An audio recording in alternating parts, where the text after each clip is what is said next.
Top 5 supplements which I recommend as a nutritionist, जिससे कि आपको मिलेगा glowing skin and a flawless skin. Hi, I am Avanti Deshpande, your clinical sports and gut health nutritionist.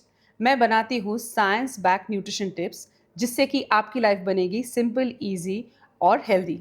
अगर आपको in clinic या फिर online appointments चाहिए तो डिस्क्रिप्शन में जो लिंक दी गई है उस पर ज़रूर क्लिक कर लेना. ये वीडियो एंड तक ज़रूर देखना, क्योंकि जो लास्ट सप्लीमेंट है वो सबसे इंपॉर्टेंट है. टॉप 5 सप्लीमेंट्स में से जो फर्स्ट सप्लीमेंट लिस्ट पे आता है वो है ओमेगा 3 रिच फैटी एसिड. ये मिलेगा आपको फैटी फिश से या फिर कुछ प्लांट सोर्सेज से भी. इससे मिलेगी आपको good skin health, heart health और ब्रेन हेल्थ भी. ओमेगा 3 फैटी एसिड एक इसेंशियल फैटी एसिड है. क्यों? क्योंकि हमारी बॉडी इसको नहीं बना सकती और हमें इसको फूड सोर्सेज से ही लेना पड़ता है. ओमेगा 3 फैटी एसिड 3 टाइप्स के होते हैं, EPA, DHA और the third type is ALA. ये हमारी बॉडी की इन्फ्लेमेशन को कम करता है और फिर इससे हमारी स्किन की हेल्थ और भी अच्छी होती है. तो देखते हैं फिर इसके फूड सोर्सेज क्या क्या हैं. ओमेगा 3 रिच फैटी एसिड जो कि है DHA एंड EPA, ये मिलेंगे आपको फैटी फिश से, जो कि है सामन, मैकरेल, सार्डीन्स और फिर ट्यूना. प्लांट सोर्सेज है chia seeds, flax seeds, walnuts मतलब अखरोट या फिर हेम्प सीड्स. और तीसरा सोर्स जो है वो बहुत कॉमन नहीं है, लेकिन आपको ये अगर कहीं से भी मिल जाए तो आपको इससे भी ओमेगा 3 रिच फैटी एसिड मिल जाएगा. वो है omega 3 rich fatty acid enriched eggs. अगर आपको ये मिल जाए तो आपको इससे भी ओमेगा 3 रिच फैटी एसिड मिल जाएगा. अगर आप ये फूड सोर्सेज कंज्यूम करते हैं और अगर आपको फिर भी इन्फ्लेमेशन या फिर स्किन हेल्थ अच्छी नहीं लग रही है तो फिर इसका आप सप्लीमेंट ले सकते हैं. इसका डोसेज होना चाहिए अबाउट 1000 to 1500 मिलीग्राम, अगर आप स्किन हेल्थ को इम्प्रूव करना चाहते हैं तो. The second supplement on the list, जो कि टॉप 5 सप्लीमेंट्स में से है जो आपकी स्किन हेल्थ को अच्छा बनाएगा, वो है कोलाजन. कोलाजन बॉडी में अबंडेंटली अवेलेबल प्रोटीन है. 30% के आसपास बॉडी का प्रोटीन कोलाजन होता है. ये ग्लू की तरह हमारे पूरे बॉडी को बाइंड करता है, जो देता है हमें स्ट्रेंथ, इलास्टिसिटी, स्ट्रक्चर, स्किन को, जॉइंट्स को, बोन्स को और फिर मसल्स को. कोलाजन पेप्टाइड्स एक छोटे इजीली डाइजेस्टेबल प्रोटीन का पार्ट होता है जो कोलाजन से ही मिलता है. अभी कोलाजन अलग अलग किस्म के होते हैं, type 1, type 2 etcetera. Type 1 collagen जो है वो अबंडेंटली स्किन हेल्थ के लिए इस्तेमाल होता है. इससे मिलेगा आपको गुड स्किन, नेल्स, हेयर और बोन. इसके जो फूड सोर्सेज है वो ज़्यादातर नॉन वेजिटेरियन फूड सोर्सेज होते हैं, जैसे कि bone broth, chicken bones and skins, beef या फिर पोर्क. विटामिन C रिच जो फूड्स होते हैं वो भी कोलाजन के प्रोडक्शन में हेल्प करते हैं. विटामिन C रिच फूड्स कौन से होते हैं? जो कि खट्टे फ्रूट्स होते हैं, जैसे पाइनएप्पल, मौसम्बी या फिर संतरा, या फिर कोई वेजिटेबल्स होते हैं जैसे कि डार्क ग्रीन लीफी वेजिटेबल्स या फिर टमाटर. ये विटामिन C रिच फूड्स हैं. आंवला में भी विटामिन C काफ़ी मात्रा में ज़्यादा रहता है. इसीलिए हम हमेशा बोलते हैं कि अगर आपकी स्किन हेल्थ को अच्छा रखना है तो फिर विटामिन C रिच फूड्स भी आपको कंज्यूम करने हैं. और ऑफ कोर्स ये कोलाजन बूस्टिंग के लिए भी मदद करता है. अलग अलग कोलाजन सप्लीमेंट्स मार्केट में अवेलेबल है, जैसे कि hydrolysed collagen, marine collagen, bovine collagen, और जो प्लांट बेस्ड मिलते हैं वो है डायरेक्ट कोलाजन नहीं रहते हैं, वो कोलाजन बूस्टर्स रहते हैं. तो अगर इसका आप कंजम्पशन करेंगे तो कोलाजन का प्रोडक्शन नेचुरली आपके बॉडी में बढ़ता है. तो ये डिफरेंस है वेजिटेरियन सोर्सेज ऑफ कोलाजन और non vegetarian sources of collagen का. बेस्ट कोलाजन जो आपके स्किन के लिए अच्छा है वो है मरीन कोलाजन, जिसमें विटामिन C का कॉम्बिनेशन भी हो, और अगर इसके साथ में हाइल्यूरोनिक एसिड है तो फिर that is the best combination जो आप स्किन हेल्थ के लिए ले सकते हैं. अगर आपको जानना है कि आप बॉडी का नेचुरल कोलाजन प्रोडक्शन कैसे बढ़ा सकते हैं तो मैंने इसके लिए एक वीडियो बनाया है. मैंने लिंक इसमें दी है, आप ज़रूर क्लिक करके वो वीडियो देख लेना.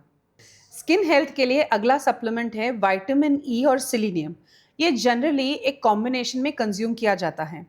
ये दोनों एक बहुत ही पावरफुल एंटीऑक्सीडेंट्स हैं. मतलब हमारे बॉडी के एनवायरनमेंट की वजह से या फिर रॉन्ग फूड कंजम्पशन की वजह से या फिर कोई टॉक्सिन एक्सपोजर की वजह से बॉडी में ऑक्सीडेंट्स जनरेट होते हैं और इसको कॉम्बैट करने के लिए होते हैं एंटीऑक्सीडेंट्स. तो विटामिन ई और सेलेनियम एक बहुत ही बेहतरीन पावरफुल एंटीऑक्सीडेंट्स हैं। ये हमारी स्किन को रिपेयर करने के लिए मदद करता है और जो प्री मैच्योर एजिंग होता है उसको भी कम करता है। इसके अलग अलग सोर्सेज है जो कि है फूड सोर्सेज, और अगर आपको इसके अलावा भी चाहिए तो आप उसके सप्लीमेंट्स कंज्यूम कर सकते हैं। लेकिन ये देखते हैं कि विटामिन ई के फूड सोर्सेज क्या क्या है। तो विटामिन ई के फूड सोर्सेज है नट्स एंड सीड्स, जैसे कि almonds, hazel nuts, sunflower seeds. Vitamin E हमें अलग अलग किस्म के वेजिटेबल्स या फिर बीन्स से भी मिल जाएंगे, जैसे कि dark green leafy vegetables, spinach है, ब्रोकली है, एवोकाडो। और अगर आपको सेलेनियम चाहिए तो मशरूम्स और लेंटिल्स और बीन्स से आपको मिल जाएगा। नॉनवेज सोर्सेज अगर कंसिडर करें तो विटामिन ई आपको मिलेगा फिश और एग्स से, और सेलेनियम आपको मिलेगा चिकन, एग्स और डेयरी से। अभी विटामिन सी जैसे कोलाजन के प्रोडक्शन में भी हेल्प करता है, वैसे ही वो विटामिन ई के अब्जॉर्प्शन के लिए भी हेल्प करता है। तो ये बात तो क्लियर है कि विटामिन सी का कंजम्पशन आपके डाइट में अगर अच्छा रहेगा तो आपकी स्किन की भी हेल्थ अच्छी रहेगी। द फोर्थ सप्लीमेंट जो कि बहुत इंपॉर्टेंट है हमारी स्किन हेल्थ के लिए वो है जिंक। जिंक स्किन हेल्थ के लिए क्यों इंपॉर्टेंट है? क्योंकि ये वूंड हीलिंग में हेल्प करता है और हार्मोन हेल्थ में भी इसकी काफ़ी मदद होती है। ये स्किन हीलिंग के लिए इम्पॉर्टेंट है, एक्ने भी कम करने के लिए इम्पॉर्टेंट है, ऑयल का प्रोडक्शन भी कंट्रोल करता है, इसीलिए हमारे जो एक्ने हैं वो भी कम होते हैं। और जो क्लॉग्ड पोर्स होते हैं, मतलब जो एनवायरनमेंट पोल्यूशन की वजह से क्लॉग्ड पोर्स होते हैं, इसको भी ओपन करके हील करने में मदद करता है। जिंक हमें कई सारे फूड आइटम्स से मिलता है। नॉन वेजिटेरियन फूड सोर्सेज है chicken, eggs, cheese and oysters, जो कि है एक शेलफिश।